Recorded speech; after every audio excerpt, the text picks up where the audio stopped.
पिछले 20 महीनों से गजा में 55,000 से ज्यादा लोगों को, जिनमें 15,000 से ज्यादा बच्चे हैं, उन्हें मारकर इजराइल को लग रहा था कि हम ही सुपर पावर हैं, जिसे चाहे जब चाहे मार सकते हैं, हमला कर सकते हैं और सामने वाला चुपचाप मरता रहेगा, कुर्बानी देता रहेगा।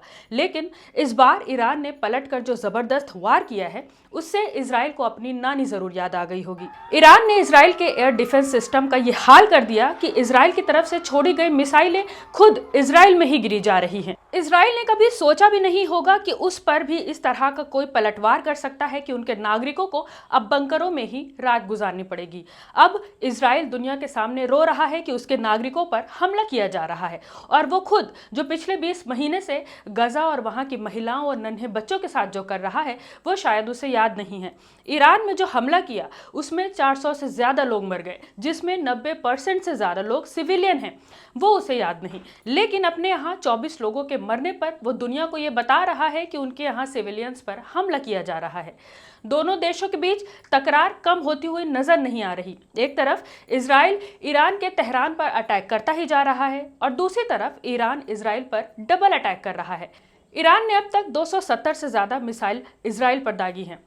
इजराइल से आ रही तस्वीरें जो है वो बता रही हैं कि इजराइल को कितना नुकसान हुआ है, और ये नुकसान दुनिया को ना पता चले इसलिए इजराइल इंटरनेशनल पत्रकारों को अपने यहाँ से रिपोर्टिंग नहीं करने दे रहा है, उन्हें रोक रहा है। तेल अवीव का वो हिस्सा जहां पर ईरान ने लगातार बमबारी की है, वहां पर इजराइल पत्रकारों को फोटो या वीडियो लेने की इजाजत नहीं दे रहा, ना ही वहां से रिपोर्टिंग करने की इजाजत दे रहा है। इजराइल नहीं चाहता कि उसकी खस्ता हालत दुनिया को पता चले।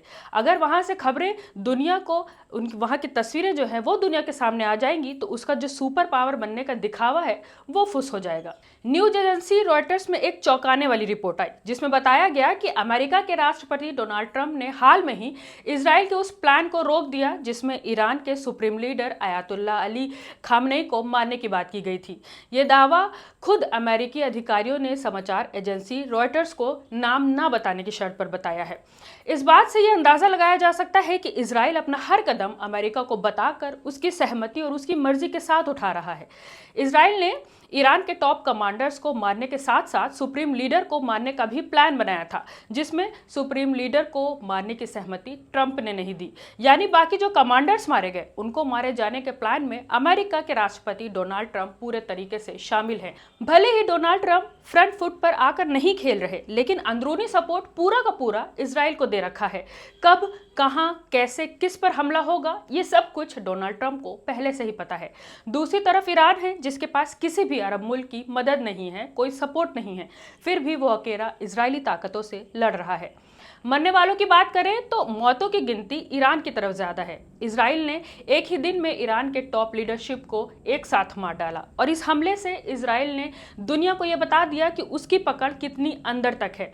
लेकिन ये बात इतनी आसान नहीं है। इजराइल एक साथ इतने सारे टॉप कमांडर्स को आखिर कैसे मार सकता है, ये बात जरूर आपके भी जहन में आ रही होगी।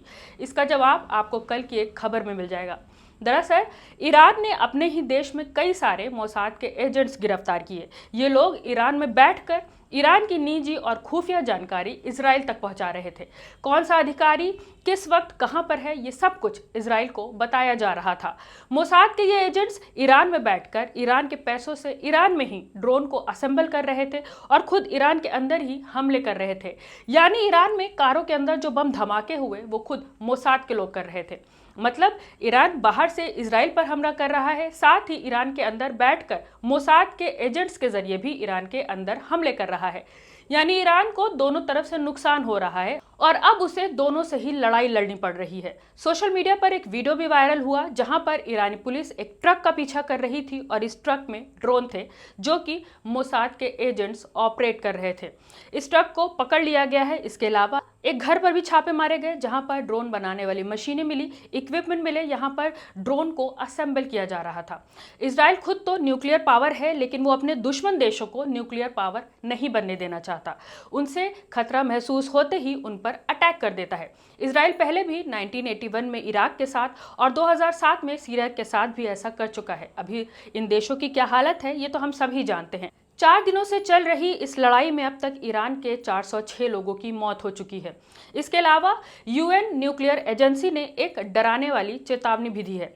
एजेंसी का कहना है कि 4 दिन पहले इजराइल की तरफ से ईरान के नातांज पॉइंट पर जो हमला किया गया था, उसके बाद साइट के अंदर यूरेनियम हेक्साफ्लोराइड नाम की जहरीली गैस का रिसाव हो सकता है। इस गैस में सांस लेने पर जान जा सकती है, जबकि कॉम्प्लेक्स के बाहर का जो रेडिएशन लेवल है वो अभी नॉर्मल है। मैं हूं रूबान सारी और हम लगातार आपको ईरान इजराइल वॉर से जुड़ी अपडेट्स दे रहे हैं। देखते रहिए मिल्लत टाइम्स।